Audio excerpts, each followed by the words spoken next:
Hi. So I got one heck of a topic for you today. It's what happens when you're obsessed with somebody, or what do I recommend? First of all, this is a question that I received in 2019 from a woman.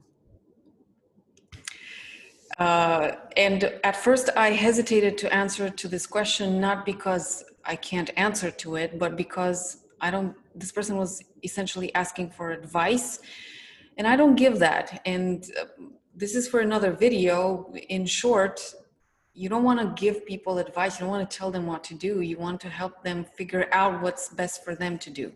Otherwise, you're not helping anybody. You're just telling other people, oh, try this. How do I know if it works or not? But I'm going to read you the question that I got, and I'm going to give you a coaching approach for this. Meaning, I'm not going to give you solutions. I'm just going to give you things to look at, to consider, if you really want to go about this in a constructive way. I'm not going to tell you do this, that, approach him, send him this text or whatever. I don't believe in that stuff. I know that a lot of coaches get a lot of publicity for texts to send or things to do or whatever, but no, I don't believe in that approach. So let's read first the text, and then we'll see my solutions or my approach. I've been single for the last 3 years. That was 2 years ago. So I've only enjoyed sex 3 times in these years. Recently, I met a man who at first sight wanted me and proposed we had sex. We weren't from the same city. We met. We dove into foreplay, but we didn't move further than that at the time. Later, he wrote to let me know he wanted to be there with me and proposed that I self-pleasured thinking about him. I thought that was weird. I don't do that. Well, lately, I've begun doing this each night. I want him nonstop, and I wake up at night all wet. All I want to do is have sex with him. I feel as if I am beginning to be obsessed with having sex with this guy. If I do propose to him that we actually go through with this, what do you think? By the way, he is 17 years older than I am. Thank you. Okay, so I don't have an opinion as to if you propose to somebody to have sex, what do I think? I don't think anything. I think in that sense, you should do whatever you feel like doing. You just need to be aware that there might be some consequences or some beautiful results that you're gonna get, but they're gonna be yours because this is your life and your action. However, the answer that I get, because I did give her an answer at the time, I invited her to take at least one coaching session, because asking for somebody's opinion on should I do this, should I not do this, is not necessarily the most empowered place to be in. And I told her that there might be a gazillion other situations where she might be, super obsessed with a guy, and it doesn't help to keep going to somebody, what should I do now? What should I do in this situation? It does help that you grow into your own sexual power and realize in this moment, right now for me, what is the best thing for me to do? And how much can I sustain? Even if I want to have sex with this guy, like 17 years older than I am, and I'm super obsessed with him and I want to have sex, but can actually go through with this, can actually hold the entire dynamic, especially if this is a so much older partner. I've never been with somebody who's that much older than I am. So for a very specific reason, but again, a different video. But the idea is that this is extremely delicate, to give somebody's opinion. So to that question, I have no opinion. However, I did go through obsessions with guys. A lot of them. Like if you ever wanted to speak to somebody, what happens, in those moments, I have like a list. And in all fairness and all honesty, I am right now handling with an older obsession that apparently I didn't get over. And I was shocked myself to realize that. And I'm like, okay, I need to fix this. Fixing this for me means probably different what it means for her. So first of all, about obsessions. Well, the best thing here to do is to take some time and really like draw something, not necessarily to somebody, but like write for yourself all the stuff that obsesses you with this person. I want to have sex with them. I'm curious what their genitalia looks like. I'm curious how they would hold me. I'm curious how they would feel inside me or me inside them. It depends, because guys also get obsessions, not just girls. What else? Could I reach orgasm? Could I try God knows what? What are like an obsession? It's not just I'm thinking about this person. Start to unpack it. Why do I say this? Not just because, by the way, I'm not into journaling. I hate journaling. I'm like, give me a break. I got other things to do. I don't freaking want to do journaling. But when you have an obsession, the only thing that I'm saying is unload all of that stuff that is jammed in there, because that's what an obsession means. You have a fixation on somebody. So something is stuck in you, and it's going to be stuck there until maybe something happens or until you just release it somehow. So just put it on a piece of paper, all of it, all freaking it. How would I scream in orgasm? I'm just saying, you know, obsessions usually come with a lot of stuff. Yeah, I was gonna say something, but I'll just drop, you know, I don't wanna get too out there for, for this video. So write down all the stuff. After you do that, give yourself some space, give yourself a break. When it comes to obsessions, that's, I'll know this. Like I'm an ace in this. You're probably gonna wanna write to the person or reach out to the person constantly. You're probably gonna wanna know what they're doing on social media. You probably, at least before the pandemic broke, you were probably gonna hang out in the places where you knew that they hanged out or create opportunities to meet them. So obsessions don't just come with thoughts, they also come with specific actions that you do.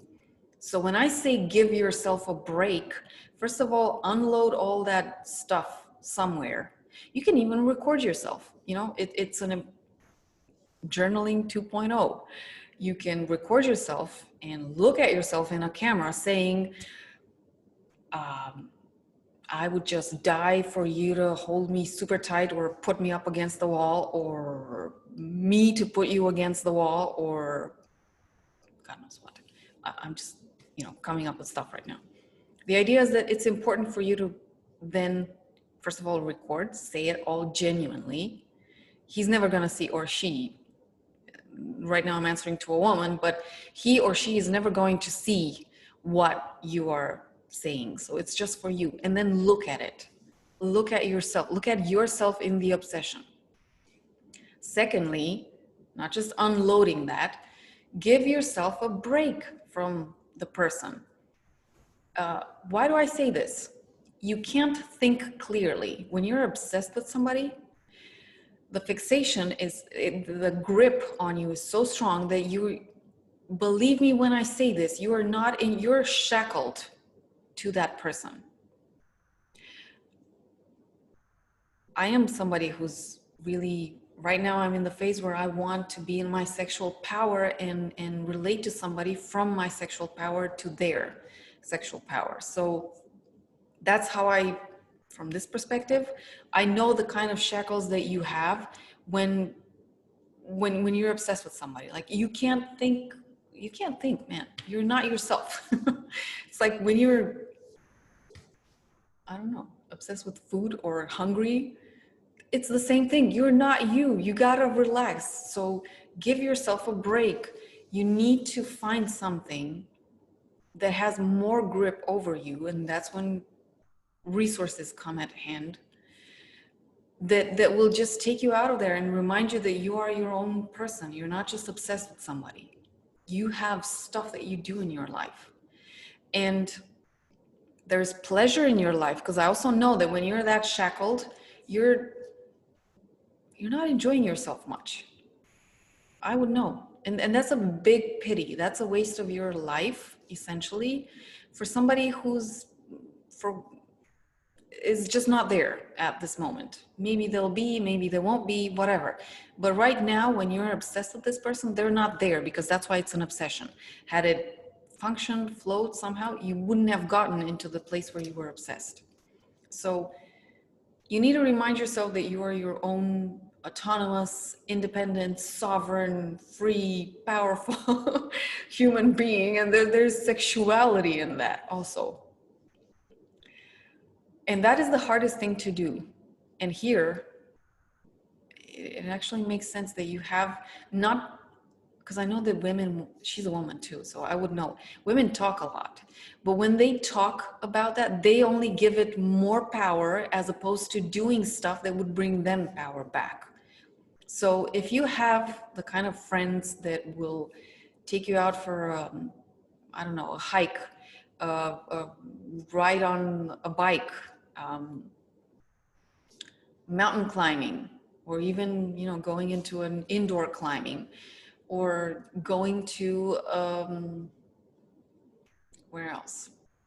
Where usually ladies will go to beauty spas and makeup and hairdo and all that. So, you know, if you're a woman, you might want to consider that as well. Somebody that will take you out for, you know, a picnic or meeting a group or whatever is possible where you are right now, especially, you know, if you don't have any conditions, you know, pandemic and all that. It's important to breathe, in sense of breathe mentally, breathe emotionally, get out of that obsession. Okay, obsessions get a super powerful grip on people. You need to break away from that. And the one thing that I like, the next thing that I want to approach here is exactly where my turf comes in, especially because I know when you're obsessed with somebody, it's not that you're just thinking about it and you're investing a lot of time and energy. Sexually speaking, your entire body is a bit messed up. The more you want somebody, the more you can't have somebody, the more that desire can fuel itself in many cases. This is a shadow part of our sexuality. And I say shadow because this isn't a healthy, sometimes there's a positive way in which you can play this. You're out with work or with other projects, so you are doing other things. You're not just with your partner all the time. And in that space that is created, that distance, a lot of desire and tension can be created. Yes, some people will love even the more distance created, the more desire that they'll have. Other people, if it's too much distance, it might be too much for them, it might be a turnoff. Usually for the people that develop obsessions, or because probably everybody's going to develop an obsession at a certain point, in that period when you're obsessed with somebody, the more distance created, yeah, the more desire also. Your entire sexual wiring is a bit messed up. And the tension and the fact that I know how it was for me, I could barely hold it when I would see a guy. When I would meet him again, I would be just, it wasn't just that I would be like mentally, my brain would stop and it would take me a bit for it to function again and be present in whatever the situation was, but it was also physical. And man, I'm just a woman, so I'm not a guy. I know that for guys, this is even more intense, but even for a woman, it's intense. So I would know obsessions, they kind of, sexually speaking, it's a mess, or it can be. You can definitely lose it there in the moments when they're not there with you at night. Sometimes it's a huge mess. Sometimes in the afternoon or whatever, Sundays afternoon or whenever your time is. So it can definitely consume you. And that kind of craving and desire that is unfulfilled, yeah, it can mess you up. So for that, because this is my turf, what I would recommend to anybody, man, woman, doesn't matter, is that they work on themselves sexually speaking. Meaning, first of all, yeah, it does help to self-pleasure and just release that tension, because usually you gotta unblock it somehow. And I'm not gonna look at, yeah, you should circulate the energy and all that. Yeah, you should, it's an ideal. But when when you're that much obsessed and that much fixated and stuck and shackled with somebody, you just need to break free somehow. So, freedom. What was it? Braveheart, the scene with Mel Gibson at the end. I forgot the name of the character when he shouts freedom. Okay, you need an equivalent of that, and you don't need to die for that. You just, so I suggest, even if you're a man or a woman, give yourself a royal imperial self-pleasure moment where you just unleash and unload again that sexual tension. Once you've done that, and trust me, that is a consumption. And make it like, if you're going to consume yourself, make it so that you consume in a way that you know that after that consumption, you're gonna find some power for yourself. So make that sacrifice in a way, make it worthwhile. If you're into the spirituality and sacred sexuality, and you understand a bit about the consumption, which does happen for a lot of people, then you will know what I mean when I say sacrifice. Otherwise, you're just going to lose a lot of energy, okay? And if you're going to drain yourself of energy, make it in such a way that you get some sense of independence. We don't know what is going on with that person. We don't know why they don't pursue you, like you, feel attracted. We don't know anything. We just know that you are stuck in a place where it's no good. After you unleash that, there are practices that you can do so that you can start raising yourself up and building yourself up from within, sexually speaking. Because yes, when you have an obsession, your self-power is kind of gone. There's a dynamic there in that obsession that again chains you, and you need somehow to build yourself up to reach a more constructive and empowered place. So how do you do that? If you don't want to consider my work, fine.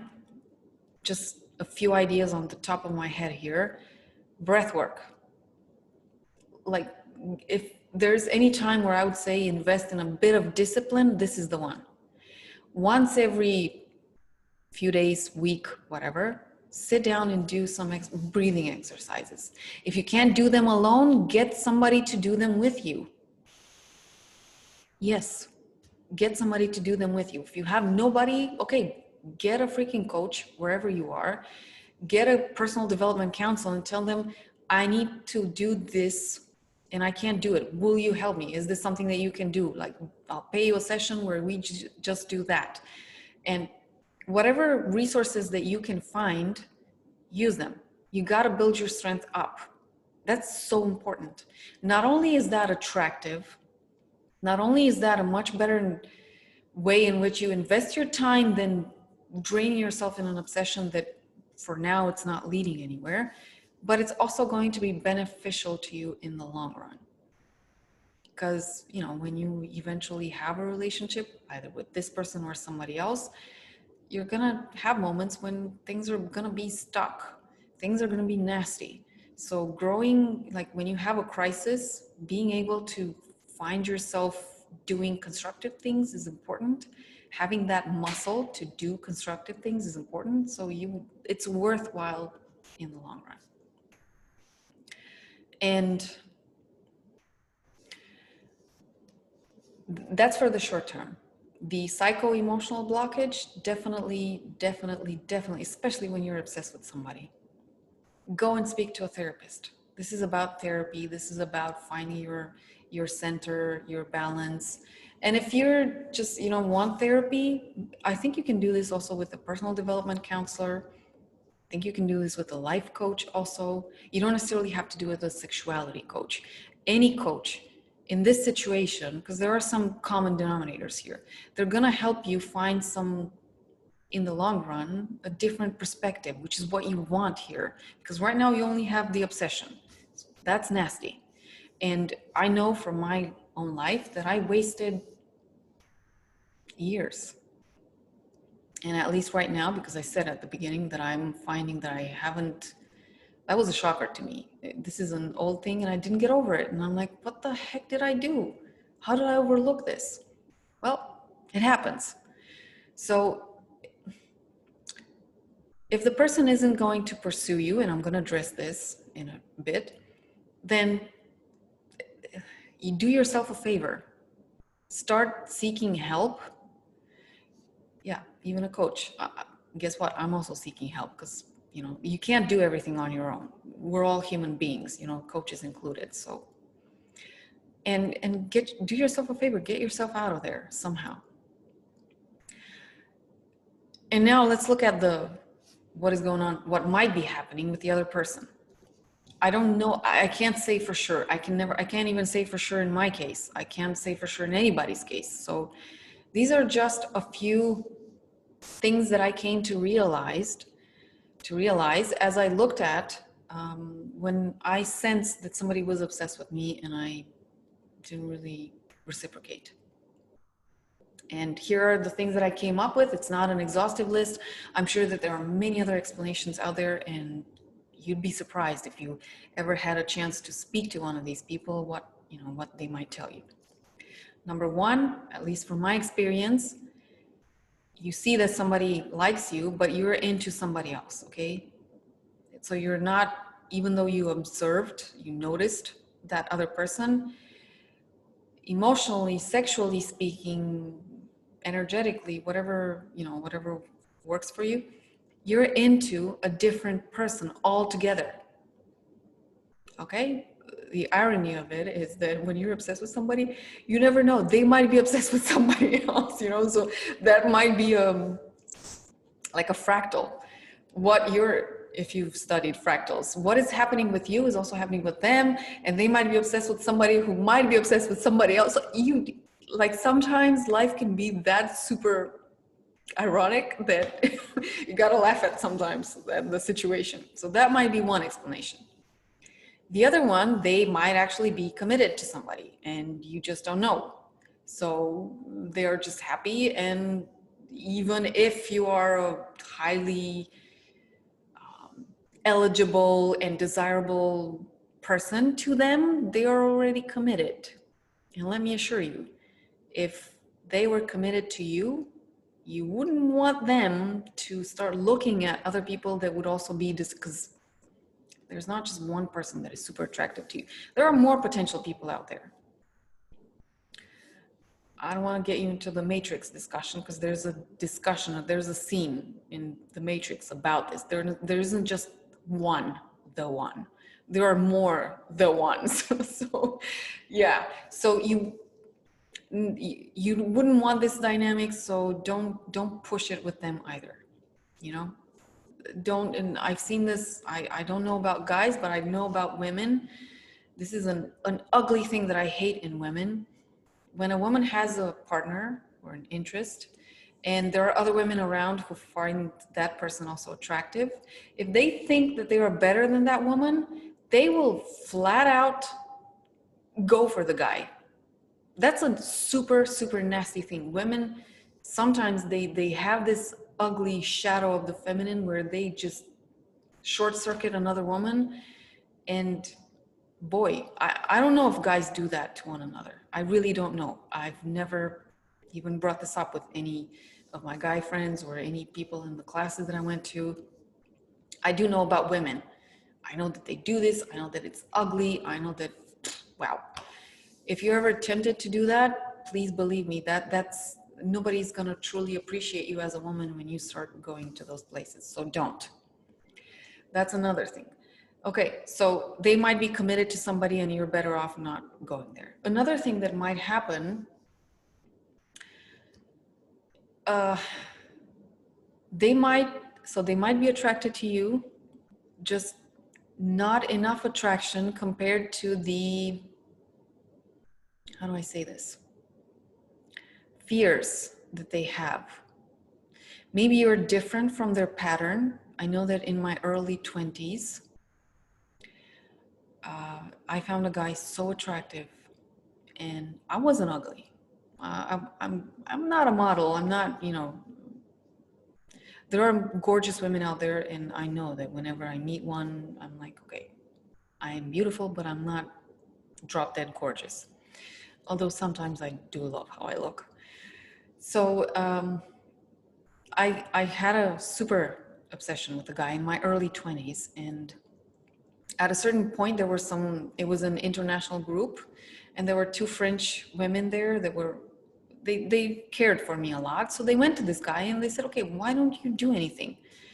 And the answer that he gave them, and one of them came and told me, look, I think you should know this. He said, look, she's great. She's so fun, energetic. I was much crazier than I am right now. She's thin, she looks hot, but she's not my type.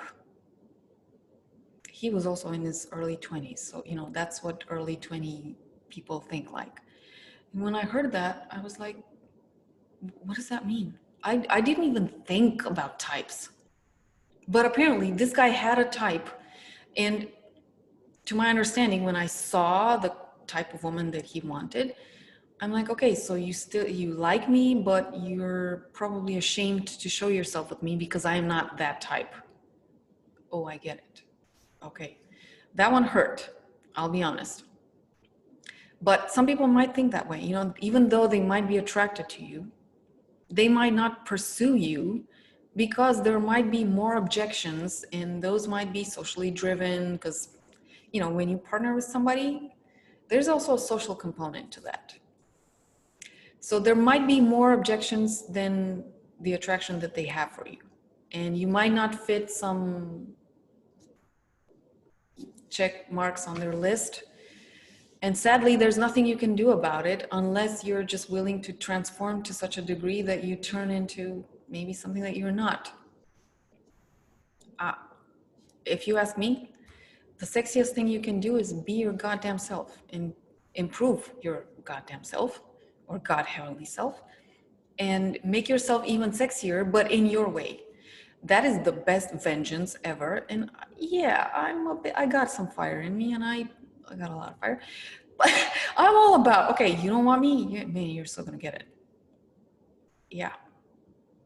You gotta have some fight or fire in you, if you ask me, and stand up for yourself more than you stand up for that other person, and see the sexual and the erotic in you, even if that person just, you know, maybe they do see it, but they're kind of, yeah, you don't look so good, or you don't look so good on paper, or you don't look so good when I were to show myself with others. If that is the case, and trust me, if that is the case, eventually they're gonna come around, because usually that's what happens. If they are attracted to you, but they mentally decided that you don't tick some lists, after a certain, I've had that also, they come around, and it'll be up to you if you want them for real or not. Usually that does happen after you've done some work on yourself and definitely improved something about yourself, but ideally in the way that you want it. And they're gonna start to recognize how you shine. Okay, that does happen, even to the not drop dead gorgeous people out there. I want to tell you this. I want you to know this. Last but not least, they just might not like you at all, sexually speaking. And I find that if the sexual component isn't there and they feel it, that you have it for them, they're not even gonna be friends with you, because they already know that you want something and they can't offer that because they just don't feel it. So there might be other things, and I don't know. Like, I've heard one thing, this was said by another woman, her name is Susan Winter. She has her own YouTube channel, and she's a dating and relationship expert, that's what she calls herself. And she made a video recently about, am I enough? And she gave an example in that video recently where she said that she had heard this man had encountered a woman, and she was so amazing to him, and it was all so good in his mind, you know, everything that was happening with her, that he backed out. Her reaction was, what? When I was listening to that, I was like, what? How the fuck does how the heck does somebody back out because things are great? Yeah, some people can chicken out. It might be also that case. You might intimidate them. Again, I think that if we ever, those of us who are obsessed with somebody, and I got to get out of my obsession right now. We might actually realize that, hey, maybe those people actually, they might be so intimidated that, you know, they don't even dare to pursue us. One thing that I heard once from a guy, and yeah, that was when I came, if I like somebody, I kind of let them know eventually. And when I came to that guy with me telling, hey, I kind of find you interesting. I didn't say it that way. I don't remember what I said it like. He said, okay, but I never expected that you like me. When I heard that, I was like, I'm not even going to dignify that with an answer. I was like, slap, slap. What the fuck was that, man? Yeah. I was in my bitchy side. Okay, but there was a hidden compliment in there. Basically, I was telling this guy, look, you look so good that I'm gonna pretend I didn't hear that. Okay, you're definitely way more better looking than you think. Yeah, good enough looking so that I will notice you too. Basically, there was a compliment there. I don't know if he translated it or not. Anyway, I never heard him afterwards doubt himself when it came to me. It didn't work out. It turned out to be exactly the guy with whom I had the abusive relationship. I don't know how the heck dynamics changed so much, but anyway, different topic for a different video, but that was also there. So you don't know why somebody doesn't pursue you. Okay, you might be surprised. I never heard from, like, I didn't hear from everybody that I had an obsession with why they didn't want me. I never even asked them. That one guy, which I thought that I could trust more, I did open up about it, and I did, you know, okay, let's talk. I want to talk with you. I want to understand this. So yeah, he shared it. Initially, he didn't think I would ever consider him. And I'm like, why the heck not?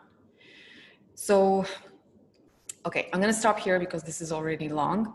But the message here is, first of all, unload the tension, write it down somewhere, and write down the specifics, what you're obsessed about with this person.